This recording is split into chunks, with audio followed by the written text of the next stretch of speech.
మార్చావు. మీకు గుర్తుందో లేదో ఈ సన్నివేశం బైబిల్లో? నిర్గమకాండం 33 15-16 వచనాలు ఈ సన్నివేశం కనపడుతుంది. దేవుణ్ణి కాదని ఇశ్రాయేలీలు వేరే దేవుణ్ణి పూజించడానికి పూనుకున్నప్పుడు, తన మాట వినకుండా అవిధేయత చూపించినప్పుడు దేవుడికి కోపం వచ్చి మోషేని పిలిచాడు. ఇశ్రాయేల్ అంటేనే దేవుని ప్రజలు. ఆ రోజున దేవునికి కోపం వచ్చి నీ ప్రజలు అన్నాడు. నా ప్రజలు అనలేదు ఆ రోజు ఆయన. He disowned his people. దేవునికి గౌరవం దొరకని చోట దేవుడు ఉండడు. ఊరికే మీరు ఆరాధన చేసి భజన చేసి మ్యూజిక్ కొడితే దేవుడు రాడు. I want to tell you this. ఏ సంఘంలో దేవునికి ఘనత దొరుకుతుందో, ఎవరి జీవితాల్లో దేవునికి పెద్దపీట వేస్తారో వాళ్ళు ఒక చోట చేరితే, మీరు చెట్టు కింద చేరినా మీ దగ్గర దేవుడు ఉంటాడు.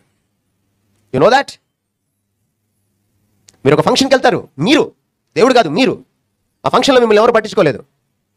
ఓ బర్త్డే పార్టీకి వెళ్తారు, మీ స్నేహితురాలే, మీ స్నేహితుడే, కానీ మిమ్మల్ని పట్టించుకోలేదు. ఉంటారు అక్కడ మీరు? ఉంటారా మీరు?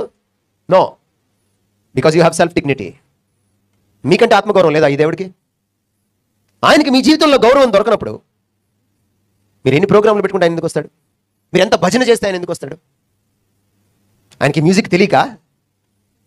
రేపు పరలోకంకి వెళ్ళి చూడండి ఎలా ఉంటుంది అక్కడ మ్యూజిక్. ఇళయరాజా ఉన్నాడు అక్కడ, ఏఆర్ రెహమాన్ ఉన్నాడు అక్కడ. వాళ్ళు పనికిరారు.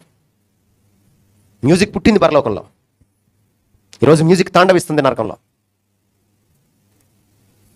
God is not pleased by your music and your singing and your dress up and your programs. But if your life, if your character ఆయన కానీ కనపరిస్తే, ఆయనకి ఇవ్వాల్సిన గౌరవం ఇస్తే, మీరు ఎంత చిన్న సంఘమైనా మీరు ఒక చోట కూడితే ఆయన అక్కడ ఉంటాడు. If you honor God, he honors